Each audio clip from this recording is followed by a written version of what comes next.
salaamaaleykum mbokku Sénégal mbokku diaspora bi Immigré TV tey moo am mbégte mu rëy dellu si di leen nuyu tey nag dañoo ñëwaat ci suñu cadre émission au café du coin muy émission boo xam ni yéen a ngi koy waaj a miin ci suñuy programme ñu am mbégte nag tey dalal suñu gan di doomu Sénégal koo xam ni vraiment fii lay dund xam dëkk bi am lum ñu mën a baaxee ci wàllu xam-xamam ak domaine bi ñu nekk waaye bala ñuy sori rek ci émission bi dañuy bàyyi régie mu reprendre antenne bi générique bi daw ñu dem dikkaat.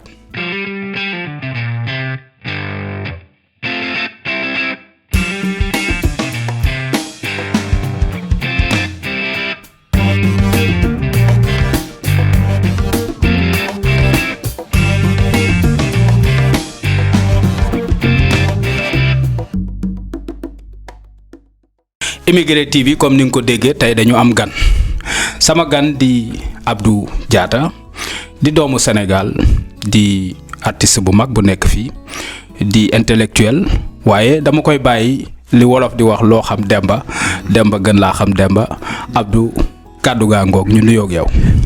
maa ngi leen di fay Cheikh di leen gërëm bu baax di leen sant aussi ci invitation bi. merci beaucoup. mu doon honneur bu rëy ci man. ndaxte Immigré TV maa ngi ko doon suivre. donc di gis liggéey bu rafet bi ngeen di def. di ko cadrer di ko dugal ci champ wu plateforme yi nga xam ne ki tey mooy promulguer ay échanges. Et puis di yeete donc di eggali audience su immigré yi di leen si remercier et puis di ñaan suñu entretien doon li nga xam ne ki dina njëriñ sénégalais yi yëpp. merci beaucoup. muy kontaan aussi mbégte mu rëy ci ñun ñu la ci sant di la ci gërëm ci maanaam kàddu yu rafet yooyu. waaye Abdoul bala may commencer damay njëkkee ci njalbeen gi mooy Abdou Diatta fu mu fekk baax Sénégal. man maa ngi juddoo Louga. Ñambour. fa laa juddoo donc après sama papa nekkoon policier. donc après mu doon servir Ziguinchor. donc ñu dellu Ziguinchor. donc bi ñu fa nekkee après servir na feneen. mais quand même comme foofu lañ cosaanoo. Casamance. donc fa laa defee sama cycle primaire ba lycée. donc après mu ñëw Dakar donc ci diir bu gàtt. donc après donc ma ñëw fii. dëgg la mën nañ xam kañ nga ñëw Allemagne. man Allemagne maa ngi fi njëkk ñëw en 2002. 2002. waaw donc ñëw bi donc c'était juste pour 20 jours. dëgg la. donc ñëwoon participer benn symposium. Dialogue des pays dialogue islamo-chrétien. donc ma ñëwoon représenter Sénégal. bokk ci 5 yi ñëwoon représenter Sénégal. donc bëri woon na aussi ay pays comme Soudan donc Égypte donc surtout nag majoritairement bon Afrique subsaharienne. bon après par la suite donc ñu doon joxe ay bourses donc pour le premier prix. bourse la. deuxième prix ay paquet didactique. donc ku ci ne pour sa université. ouais. donc bon yàlla def bon man ma jël prix bi quoi. dëgg la mooy kon yow bourse nga fi ñëwee. bourse laa fi ñëwee moo la ubbil bunti Allemagne. tout à fait waaw. dëgg la maanaam bourse buñ ko waxee mooy ci jàng nga jaare moo la fi indi. c'est tout à fait waay. mën nañoo xam lan nga jàng ak njàng mi nu mu demee. voilà donc maa ngi nekk Beaux-Arts bu Dakar. école Beaux-Arts école nationale des arts bu Dakar. waaw. promotion 98 2002. dëgg la donc 2002 laa pare. donc bon moo tax en quelque sorte sax ci plateforme art bi. donc ñu ngi may repérer un peu plus tard. dëgg la parce que tout simplement man dama pare balaa sax lépp di mat. donc ma ñëw donc représenter Sénégal. dëgg la mais maa ngi doon jàngale parallèlement aussi Forut Media Centre.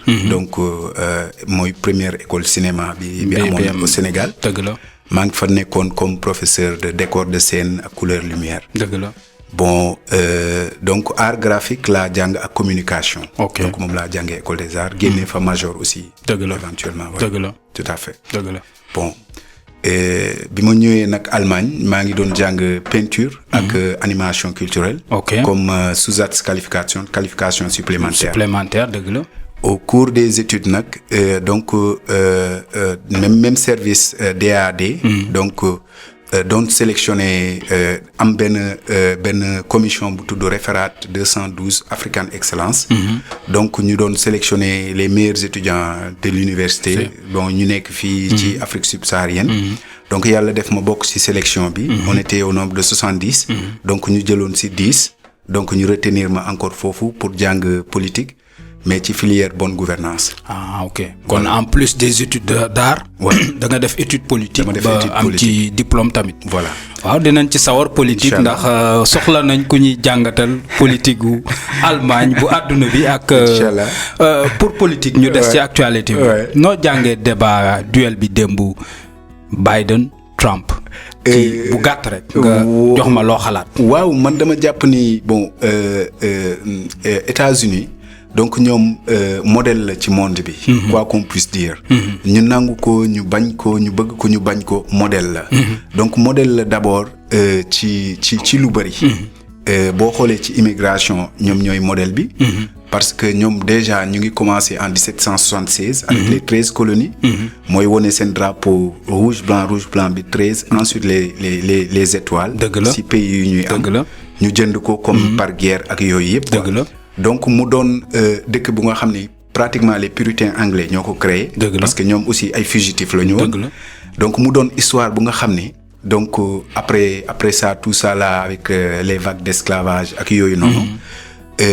après ak ñoom nu ñuy réconcilier. ba pare ak lu ñu jël def ko ci seen constitution. comme quoi que fépp fu doomu fu nit nekk. di dund. bés bu nga xam ni ki moom dundam mi ngi menacé. dislocation aux États-Unis dañ lay fexeel xeex la. dëgg la donc mu doon donc quelque chose de très fort. ñoom dépassé nañu le modèle de génération. parce que tey Allemagne. bu ñu jëlee seen modèle de génération. bon première génération mooy ñi nga xam ni ki maanaam ñoom ñoo ñëwal seen bopp. comme man ak yow. donc ñun. on est conscient de notre migration. dëgg la alors donc deuxième génération moom mooy suñu doom. tant qu'ils vivent encore sous le même toit ak ñun. mais troisième génération. est-ce que ay allemand lañu wala nekkuñu ay allemand déjà ñoom am nañ ci problème. donc ce qui veut dire que. foofu benn parenthèse la. donc man dama gis ne en quelque sorte il y a une mouvance de transformation bi nga xam ne ki moom la américains yi bëgg. parce que au fait lu ñu bëgg ñoom loolu la ñuy def. bu ñu ñëwee ils nous ont vendu Obama. donc ñëpp ci d'accord. ñëpp gisoon. c'était le seul président. bi nga xam ne ki depuis ñoom Nixon. depuis belle lurette. moom rek la ñuy gis muy sol chemise col ouverte. nga gis dënn bi souriant di ree di daw di kii di def ay photo di kii kërëb c'est pour un peu travailler sur notre conscience ñu fan ko Donald Trump bi mu ñëwee tamit c'est le businessman moom nee na sax business bi sax ci boppam monde bi yëpp la jël transformé ko comme business en quelque sorte business la moom day xool nu muy rehausser les économies voilà te moom nee na business buffet la doo xaar ñu servir la da ngay dem tibbal sa bopp donc c'est quelque chose comme ça il s'impose mais léegi est-ce que États-Unis ñoom bëgg nañu Trump continuer wala bëgguñu mu continuer mais ñi ngi gis quand même parparloo bi nga xam ne que moom mooy am ci biir mais il se laissera pas faire j'espère. excellente analyse. wane na ni vraiment aar bi moom ak politique bi boole nga ko. merci léegi mën nañoo desandi foofu. tout à fait nga jàngatal ñu. maanaam Sénégal. noo ko gisee réew ma Sénégal par exemple ci politique bi. ak actualité yi. président bi wax ni dañuy porter waat croissance bi. ci 2023 à 13%. te actuellement ñu ngi ci 1,7% de croissance. ak opposants yi mu ni da leen a woo ci débat. yow noo ñu mën a jàngale la scène politique sénégalaise. man dama gis ne ñoom nuñ ko bëggee. en quelque sorte ba tey moom il maintient sa posture président Macky Sall. mu ngi continuer ci posture bi nga xam ne que moom la bëggoon. donc maanaam jéem a réduire l'opposition jéem leen malmener donc dem na ba nga xam ni ki moom il s'impose en quelque sorte. toute manière il s'impose. mais man je trouve que croissance bi comme ñu ko ñu bëri waxee. donc feeñul ci panier ménagère bi. dëgg la feeñul ci suñu poche. feeñul ci suñu mentalité. feeñul ci dara li nga xam ni ki bon nit mën na koo wax quoi. donc ay chiffres la vraiment yu nga xam ni ki bon ñun actuellement. man je trouve que dañu war a xool gëstu ñun lan moo ñu intéressé. en quelque sorte. parce que dëkk boo gis réew boo gis focus lay def.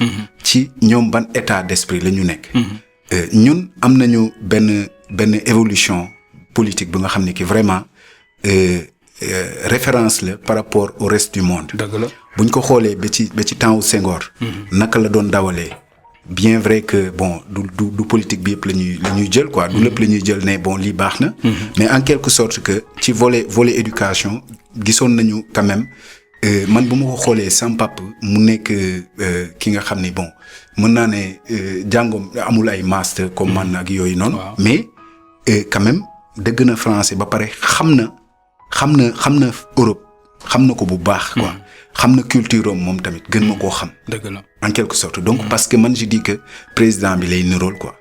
dëgg la en quelque sorte président bu ñëw day nirool ak réew. dëgg la bon Diouf ñëw. c'était la grande diplomatie. donc gisoon nañu suñuy grand frère di am ay bourses. yaa ngi dégg.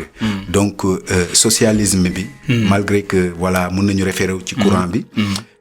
ki am bac ak liggéeyam ki am BFM ak liggéeyam ko am certificat nekk ci journalier yi am fu ngay xoslu en quelque sorte même bu fekkee ay kiosk su mburu ak yooyu noonu mais en quelque sorte il y avait on voyait un peu de socialisme quoi effectivement voilà donc ce qui veut dire que côté management in bi mu ngi doon dox dëgg la ñu ñëw ci libéralisme bi mu nekkoon un chaos si sama vision Ablaye Wade ngay wax boo nee libéralisme voilà mu nekk si sama vision première dafa nekkoon un chaos pour man ma jàppoon ni ki ñun tolluwuñu foofu tolluwuñu si libéralisme parce que nous ne sommes pas encore solides dëgg la amuñu ay industrie amuñu ay vraiment ay self-made man amuñu ay solidifié wuñu d'abord suñuy entrepreneur effectivement balaa ñuy mun a jongante effectivement bon buñ ko xoolee mais bi ma demee ba ci biir ma gisaat encore parce que liggéeyal naa leen aussi donc liggéeyal naa leen bu baax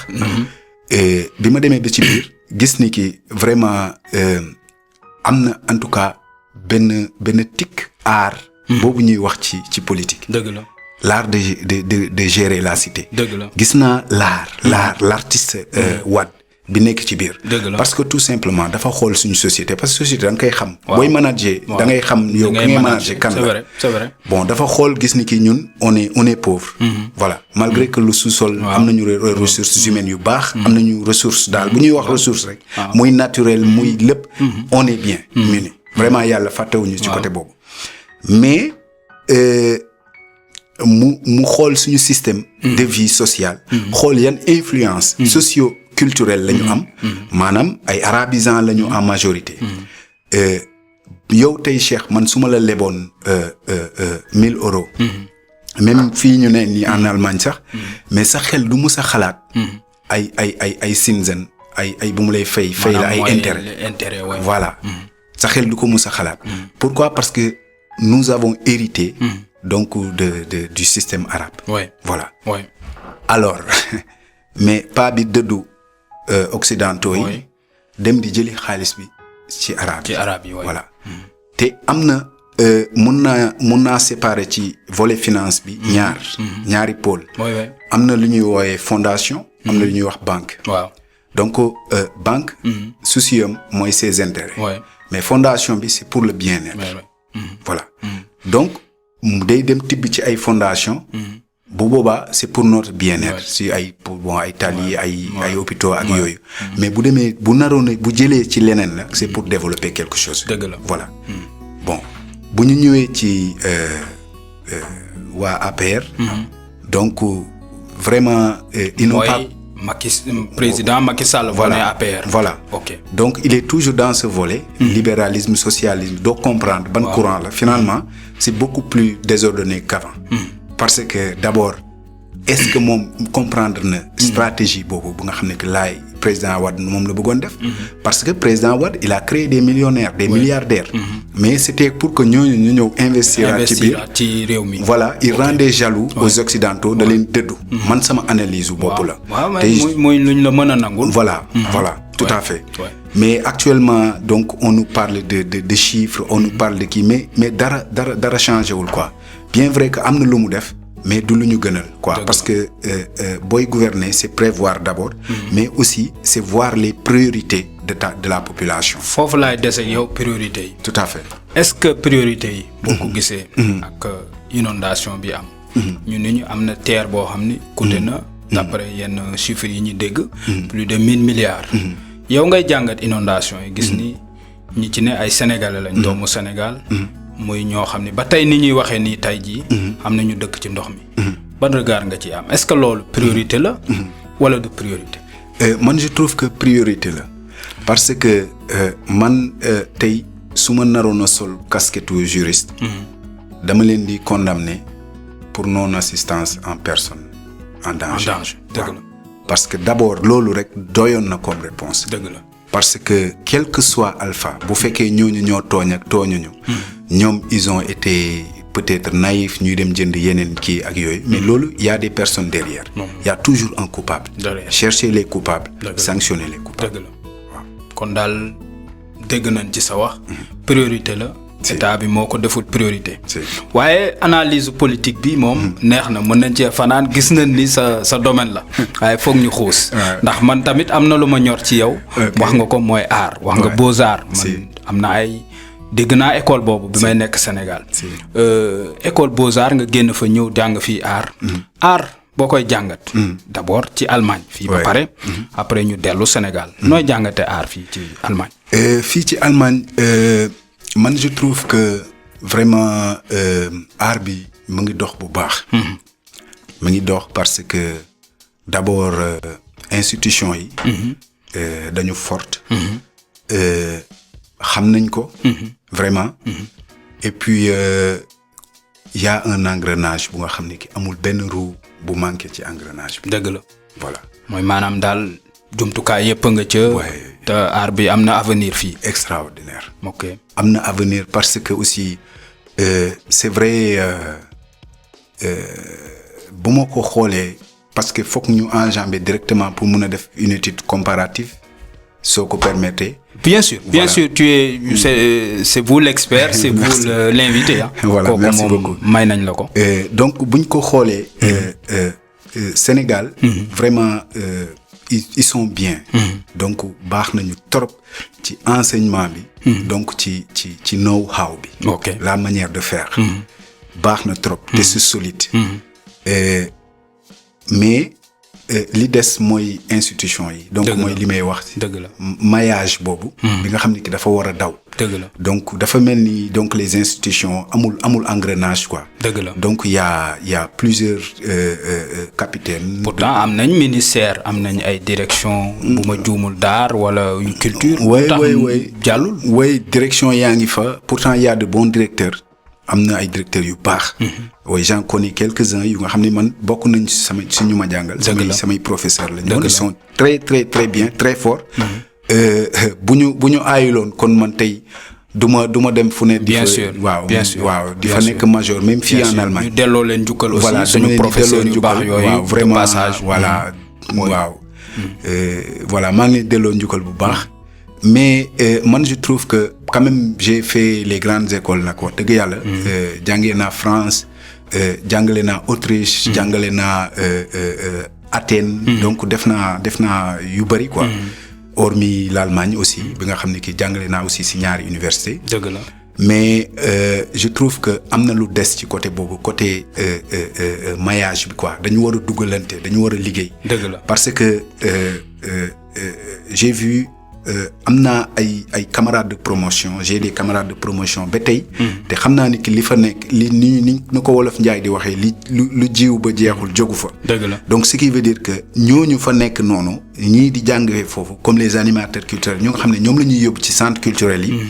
mais il faut que direction yi ñu mun a am vraiment ñuy mën a suivre le programme des animations d'animation culturelle des centres culturels. Donc ñu liggéey. Donc avec des ministres yu nga xam ni que vraiment ministre de la culture yi moom dafa mel ni. mais dafa bëri jaal quoi en quelque sorte. Actuellement Sénégal am nañ ministère de la culture boo xam ni su ma juumul. ñu fa nekk war a xam art ak culture. waaw waru ko mun a umpul. mais pourquoi mu am problème. ci réew moo xam ne Senghor moom le premier président. C'était un président poète. Tout à fait un homme. D'art et de culture. Man Thiès laa juddoo et j'ai vu à Thiès ay manufacture des beaux-arts. ay musée. Malheureusement musée bi doxatul. mais Senghor dafa woon na fa un préalable pour la culture et l'art. mais lan moo sooxe. mais effectivement c'est ça le problème parce que d'abord man su may wax ci engrenage c'est que dafay am roue motrice mais mu am ay roue réceptrice. dëgg la waaw bii jël bii jox moroomam quoi. donc mu am chaîne quoi mais chaîne boobu moo amul moo dagg. moo tax lu bëri day dee quoi lu amoon dee lu jóg fay. dëgg la parce que tout simplement bu ñu xoolee structuration bi. donc y a beaucoup de directions mais am na yuy dox surtout direction cinéma. mu ngi dox ñoom seen fonds ñu ngi koy doxal. normalement te pourtant art bi mais y a de l'argent. Il y a 500 millions bi nga xam ni moom la ñu joxe par an. Depuis belle lurette mais ça n'a jamais été évalué. kenn xamul fu xaalis bi jógee. Il y a des demi-dieux qui poussent yaa ngi dégg bu ñuy waxee ci fonds Covid-19 il y a des demi-dieux qui poussent qui ñuy ñëw rek teg ay critères d'évaluation yu nga xam ni kenn xamul fu mu jógee. donc ne bon tel est en droit kooku ni non nañu jël lii jënd ay œuvres artistes yi non en quelque sorte on comprend plus. ñuy am nañu structure bu day ni biennale bi par exemple. créé nañ ci ay pavillon yu nga xam ne kii kenn xamul pavillon yi.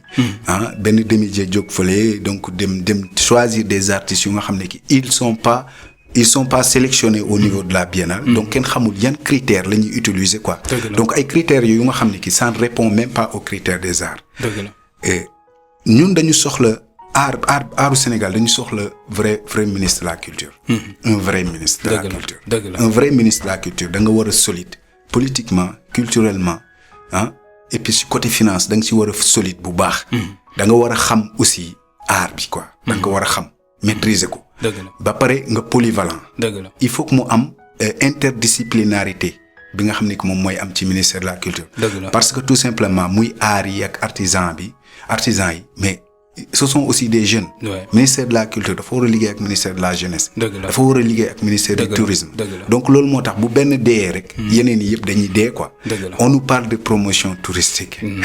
mais man dama leen daan laajte ne mais ani loo leen def comme investigation. mais ñun suñuy homme de culture ñu ngi dee benn par benn ñu ngi màgget ñii di dee. yàlla na ni yàlla yërëm xare leen àjjana. mais xaare leen àjjana mais ñenn ñi dañ leen waroon a dugg. xool leen. gëstu si ñoom. jël li nga xam ni ki moom la ñu desee. balaa ñu koy yóbbu.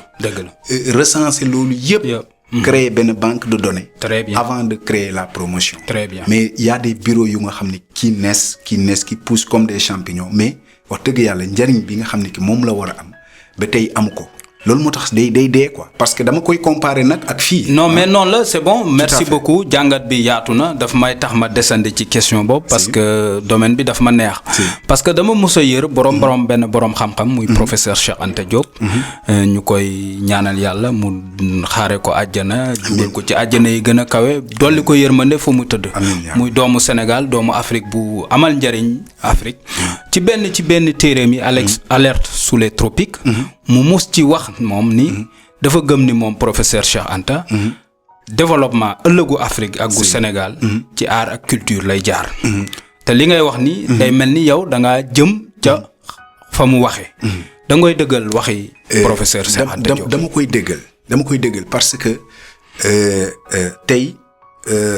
tey man maa ngi ci Académie européenne des beaux-arts. nekk ci formation des formateurs. di gunge ay étudiants en master di xool di saytu donc yu bëri projet yi. dëgg la donc di si discuter ak ñoom di leen di orienter. mais li ma gis aussi ci art bi. am na ci ay yenn volets yu nga xam ne ki.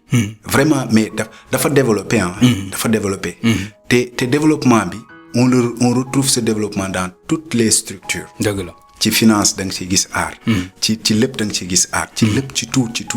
dëgg la tey man étant artiste.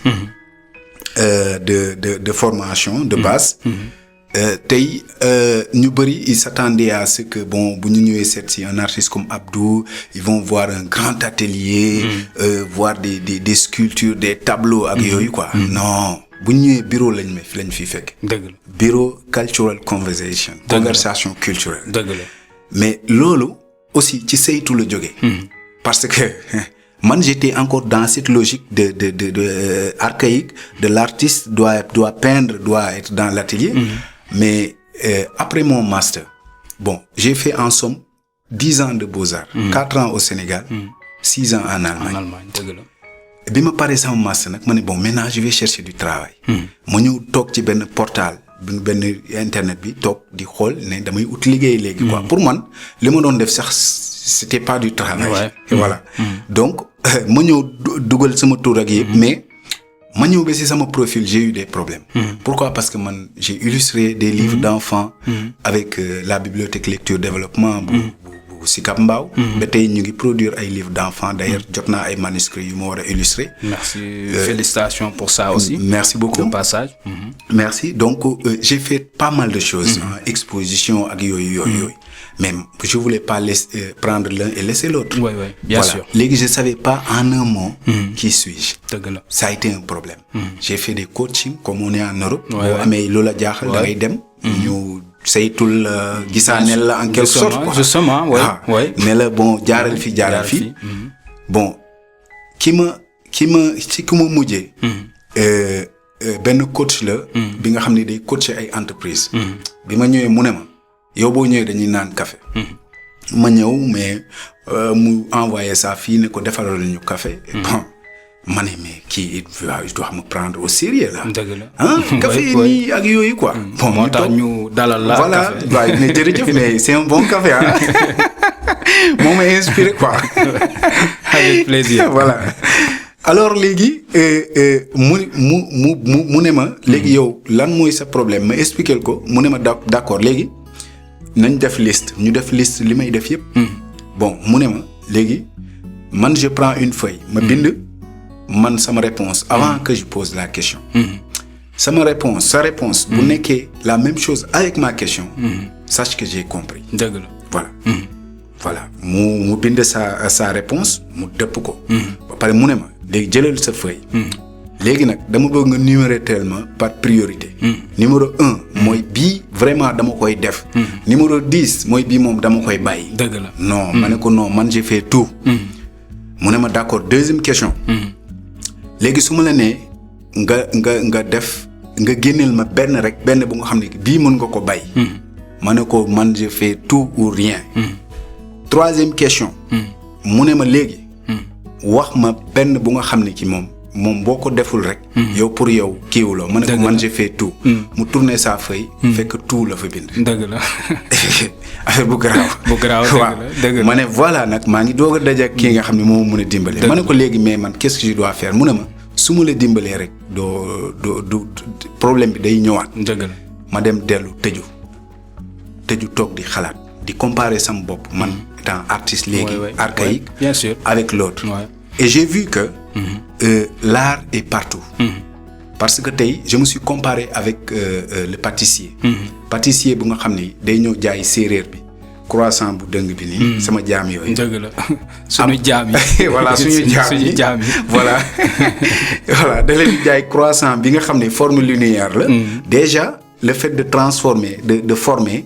ça nous appartient ça m'appartient man le plasticien. dëgg la couleur et forme c'est propre au plasticien. dëgg la alors aménagement bu muy def. pour séeréer bi bu ñëwee pour jëndi mburu mu xamee ban ak ban la. dëgg la c'est propre à l'artiste. ba naxul séeréer bi rek. da koy nax waaw parce que au finish da ciy defaraale beneen croissant bu nga xam ne ki c'est les mêmes condiments.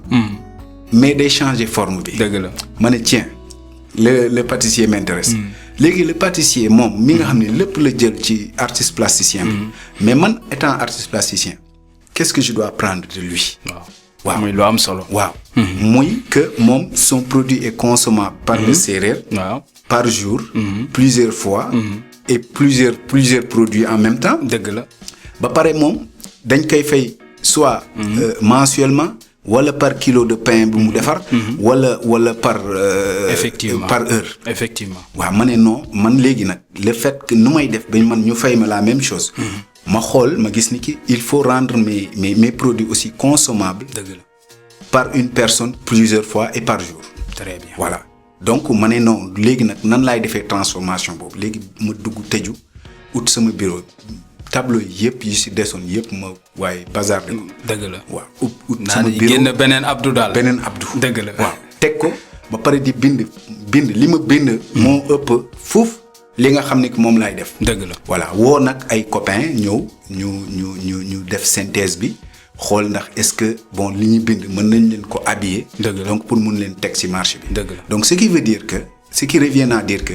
l'art est partout. dëgg la l'art est partout tey bu ñu xoolee ci médecine bi tey c'est le seul domaine bu nga xam ne kii médecins yi blouse verte la ñuy sol ci kii bi par exemple ci chirurgie. dëgg la c'est parce que vert bi c'est la couleur complémentaire du rouge.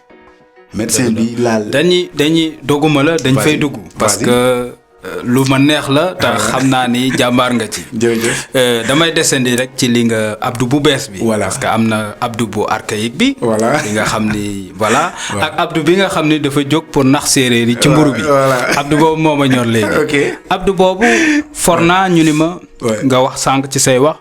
culture conversation. waaw bon bu ma koy traduire mooy conversation culturelle. tout à fait loolu lan la concept boobu noonu. voilà société la wala ëttu waxtaanukat la wala lan la dugal ma foofu. voilà conversation culturelle. au fait partenaire la. aux initiatives culturelles. dëgg la donc am na Sénégal sous forme de SARL. avec des partenaires. dëgg la donc am en Allemagne.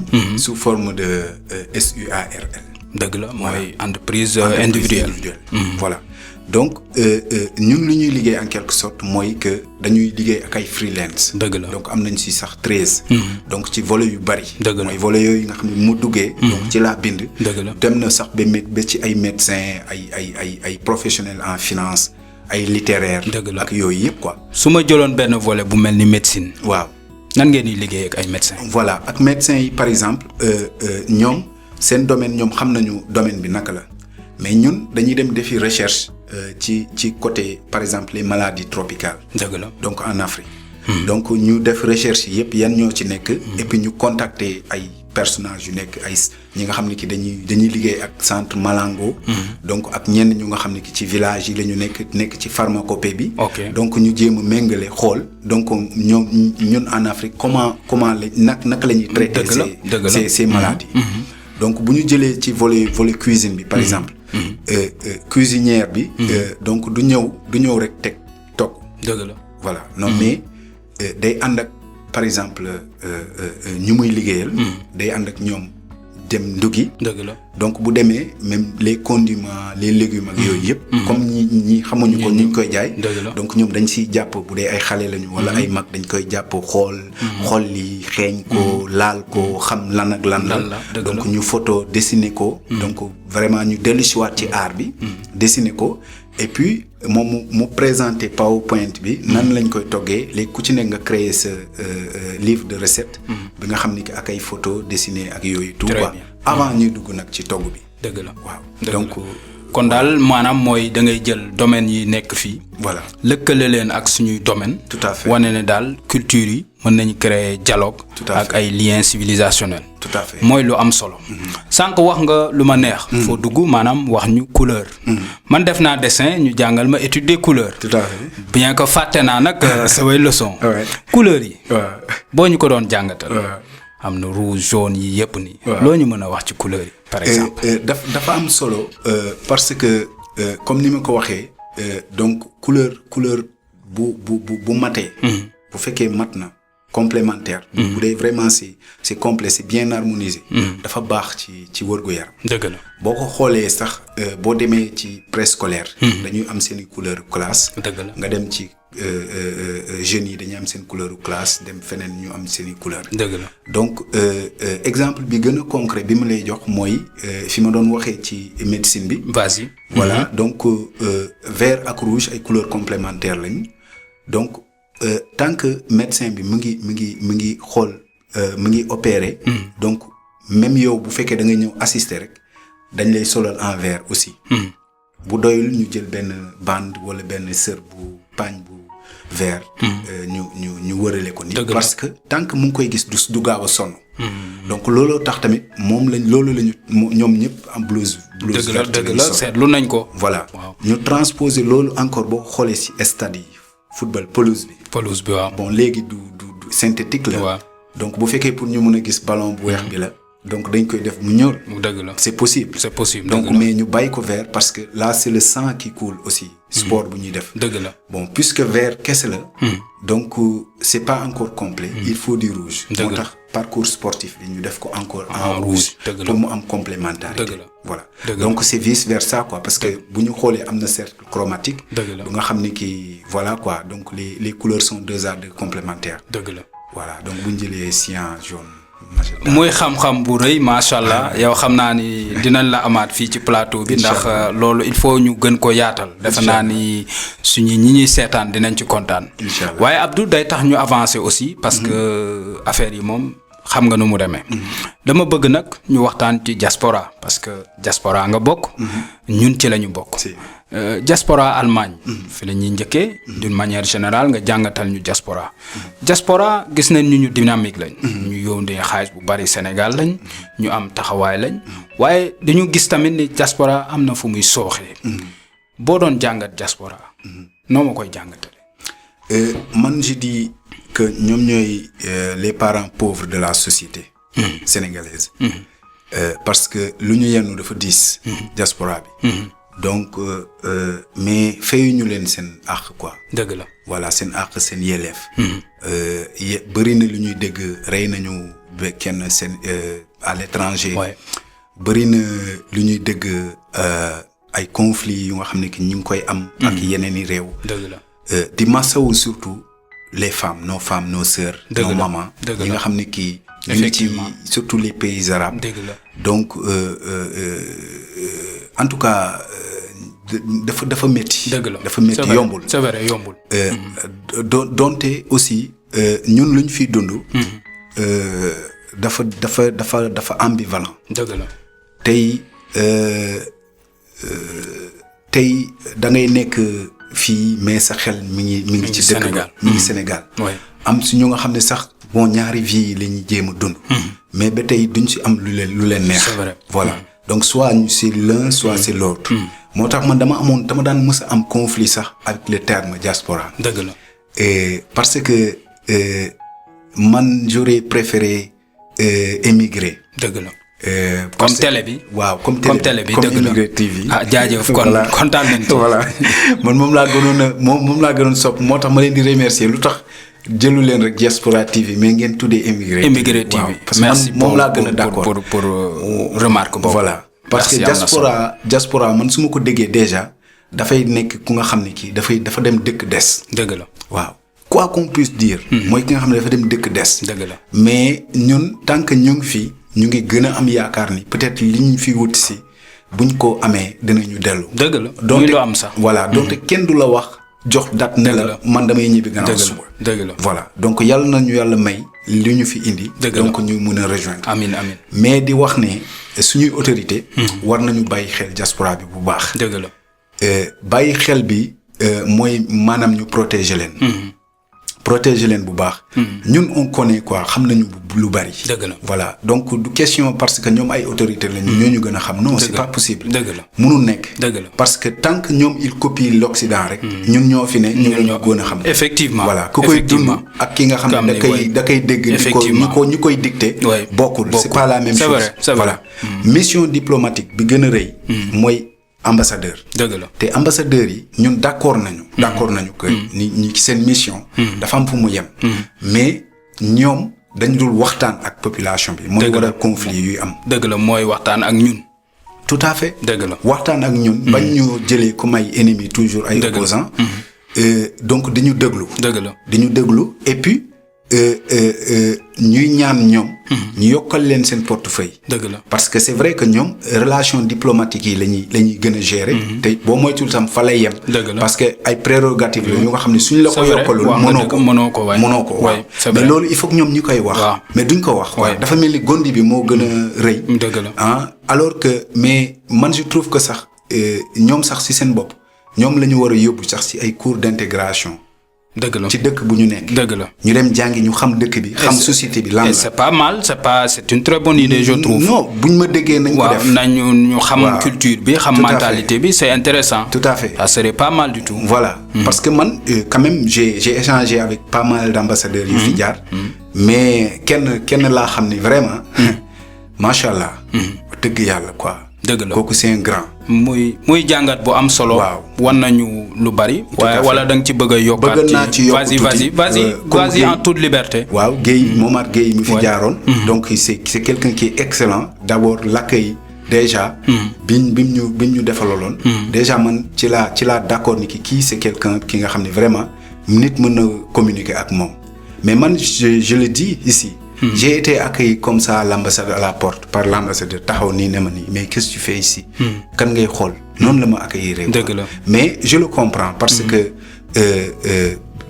on n'est pas antagoniste. mais on l'est pratiquement. dëgg la à cause des élections.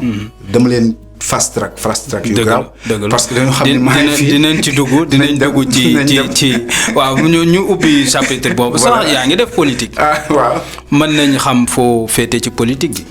mais su ma la newoon nga deviner ak sama posture man kan nga may jox. non man mënuma deviner. kon waa Immigré TV duñu gisaane duñu gisaane duñ gisaane dañuy bàyyi rek suñu gan dalal ko. mu wax ñu boppam naa leen indi benn téere. waaw boo ñu ko indilee ñu xool istixaara xam. waaw man maa ngi militer ci Pastef. Pastef les patriotes. Ousmane Sonko. président Ousmane Sonko ñu ngi profité di jaajëfal waa Pastef gépp di jaajëfal aussi son président Ousmane Sonko. di lancer aussi appel di wax sénégalais yi. Immigré TV moom pour ñëpp la. dañuy dalal Pastef dañuy dalal APR dañuy dalal PDS dañuy dalal Rewmi dañuy dalal les sénégalais sax yi nga xam ne newuñu ci parti politique. kon dañuy xuus ci Pastef. Pastef ak mbay mi. waaw temps yi yéen a ngi ci àll bi de. ñu ngi ci àll bi kànja gi bari na de. macha allah ak yeneen xanaa séenoo ñu Louga. gis naa Louga du foofu la xaal ji newoon ak yooyu. non nord sud lañ def ñun. lépp a ngi ci biir. mais Pastef. ñu ngi leen di jiiñ ay wax de. yan. am na journaliste yu leen ŋàññi am na Mansour Faye ministre démb nee na ñëw ngeen seet si ko di wut audience. loo bay indi ci njàngat moom. non ñooñu dañu bëgg am buzz. dëgg la waaw dañu bëgg am buzz te ñun duñu leen ko may parce que président tontul na boppam nee na du leen ko may kon ñun duñu leen ko may. waaw duñu leen ko may parce que li ñuy wax amul. dëgg la waaw li ñuy wax amul donc journaliste boobu di wax ay waxu arrogance ak yooyu noonu mais ñun gis nañu aussi waa APR di saaga sax. waaw Sénégal de politique bi yàgg na am yu mel noonu. waaw seen njiit yi ñoo dàq saaga. dëgg la ñoom vraiment bu fekkee bon man bëgguma sax di tudd. dëgg la nañ avancé. dugg ci kon Pastef. waaw li ma ci bëgg a wax ñu Pastef. waaw Pastef daal vraiment ak organisation bi ñu gis ci Pastef ak. lu waral Pastef. waaw Pastef daal ay cadre rek ñoo fa ne. wax dëgg yàlla Pastef xam-xam la ñu am Pastef dañoo mën. Pastef dañuy liggéey. mais noo leen mënee te jotagu leen nguur gi. non est-ce que teelul mën gi. non te mën bi c'est-à-dire mën bi xam nga mi ngi nekk ci nga am plan. waaw nga am plan ñun teg nañu solution.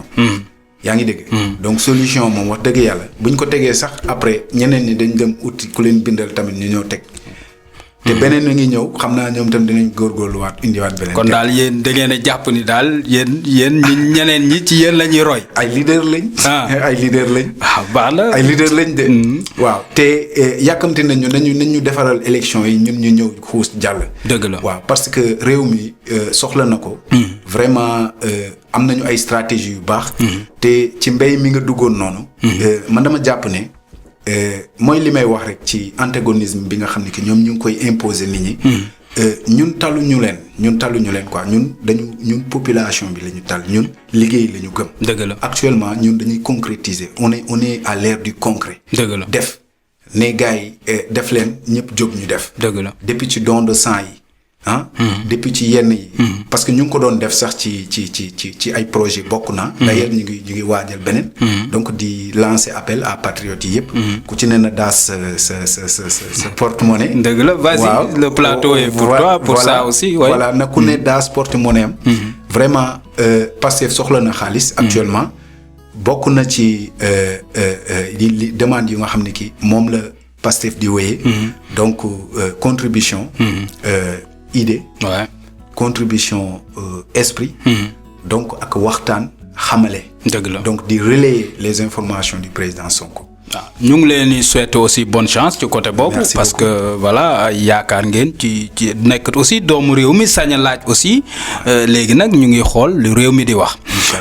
Pastef Allemagne moom nu mu mel bari na wala bari wuñ. wala mu ngi dox wala lan la. Pastef Allemagne mi ngi dox. Pastef Allemagne mi ngi dox mais comme ni ma ko waxee rek immigration bi nga xam ne kii moo nekk fii en Allemagne.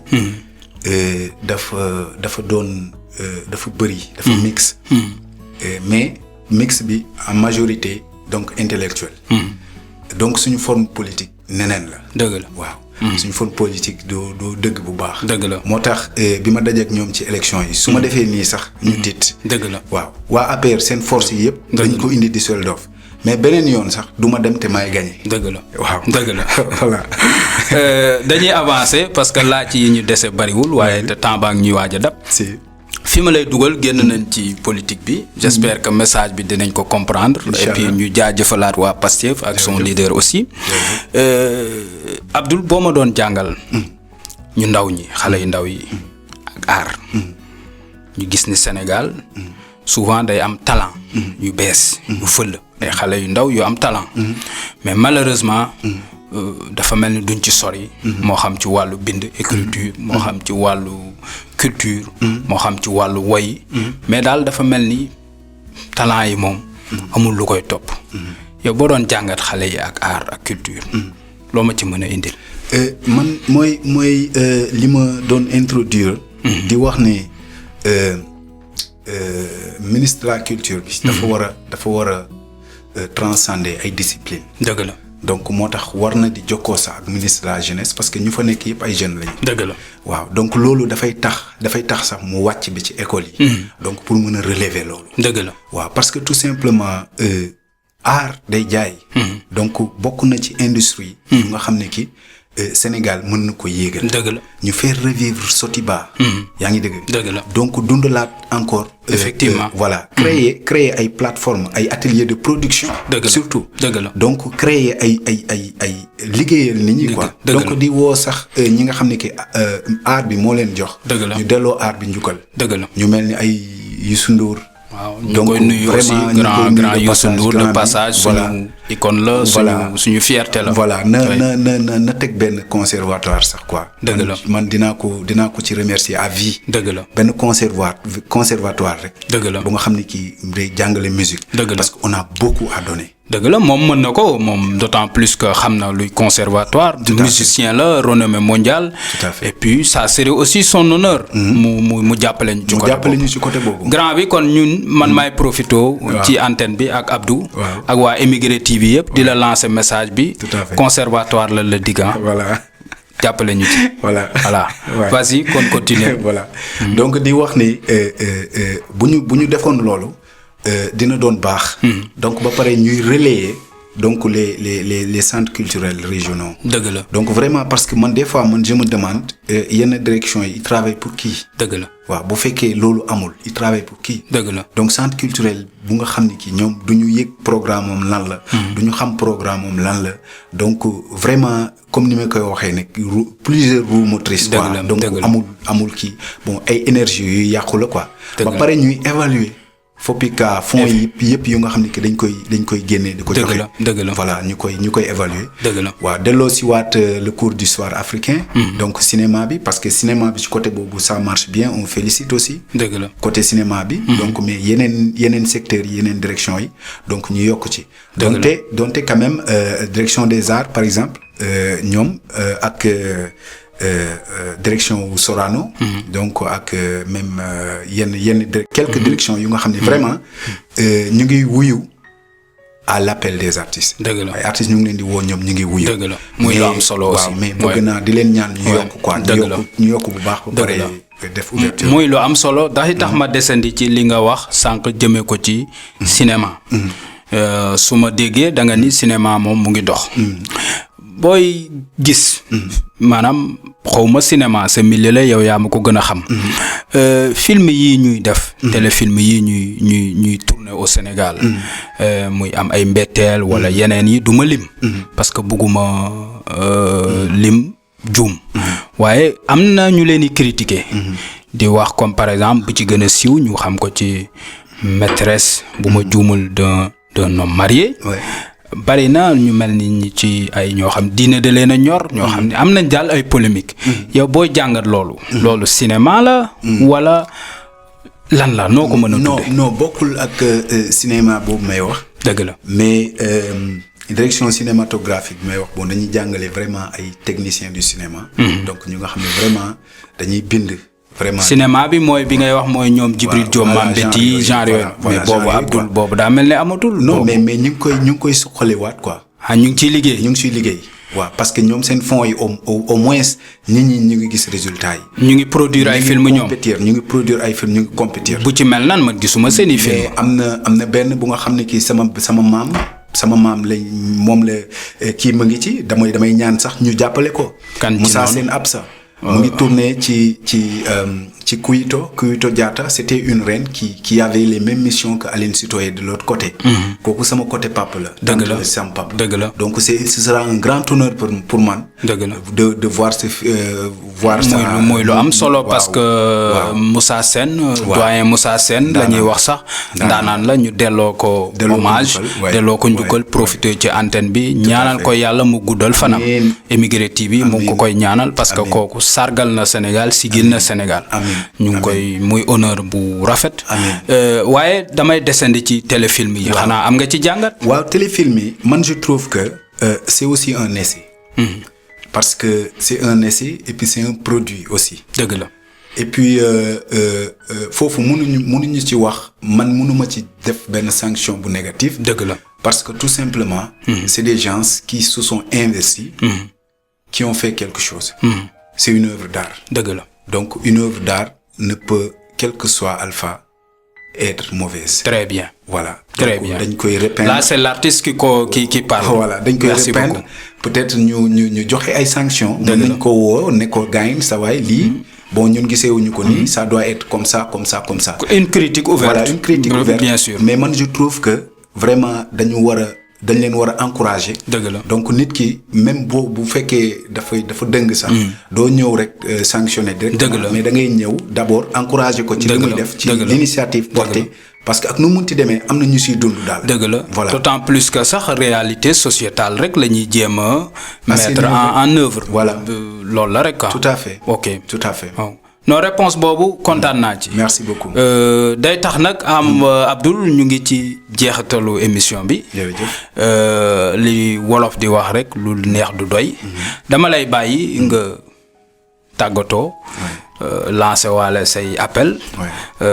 jaay sa mburu suñu mbokk séeréer yi xam naa ne ñoom léegi ñu ñëw jënd si mburu. voilà yaa nga.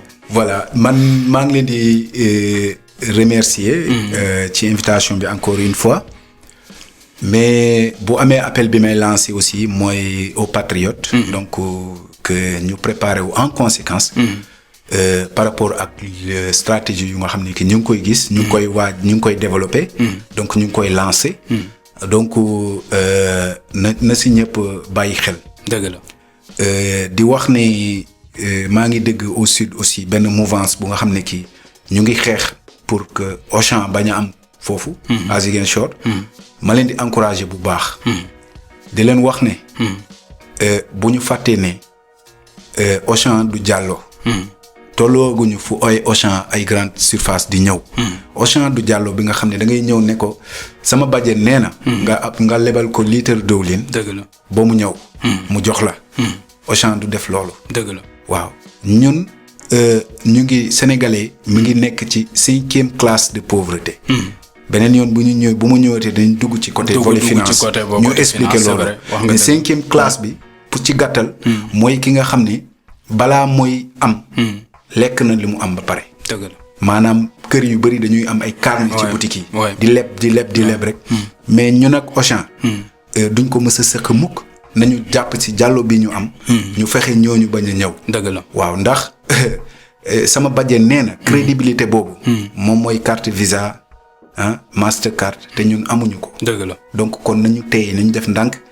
bañ a bëgg a dugg rek ak ay mbuus yu ñu tagee ay Auchan ak yooyu nañu jàpp ànd ak dal vraiment ñu respecter consignes yi ñu xam ni ki tamit quand même ak nu ñu mun a contre benn secteur mais dëgg bi bu jotee nañ ko wax dëgg la waaw di leen remercier bu baax ci invitation bi ñoo la gën a kontaan di wax ni dinaa kontaan trop bu fekkee ñun immigré yi seen bopp nañu ñëw seet ci Immigré TV. merci beaucoup xam ni ki TV bi suñu bos la. merci beaucoup ñoo ko moom. merci beaucoup jërëjëf Cheikh. merci kontaan naa mbokk yi yéen a ko déggandoo mu doon tey suñu gan gu am solo gan gu bari xam-xam macha allah yal na yàlla yokk xam-xam bi.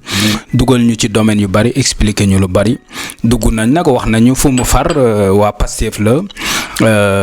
wane na ko waaye day tax rek ñun ñu lancé waale appel bi wax sénégalais yi nii ñeneen ñi beneen parti yi que ni Immigré TV moom ñëpp la fi nekkal pour intérêt Sénégal ak intérêt africain yi ak xaritu Afrique moo tax télé bi jóg tey ci cadre émission boobu mu doon au Café du Coin ma ànd ci ak ci technique bi Serigne Seydina Ndoye ak ba ca Espagne di Babacar Ndoye am mbégte mu rëy dalal gan amaat mbégte tamit di leen gunge ci yeneen programme yi di leen jox dig daje bu gàtt ci fan yu néew ak Immigré TV jaa ngeen jëf.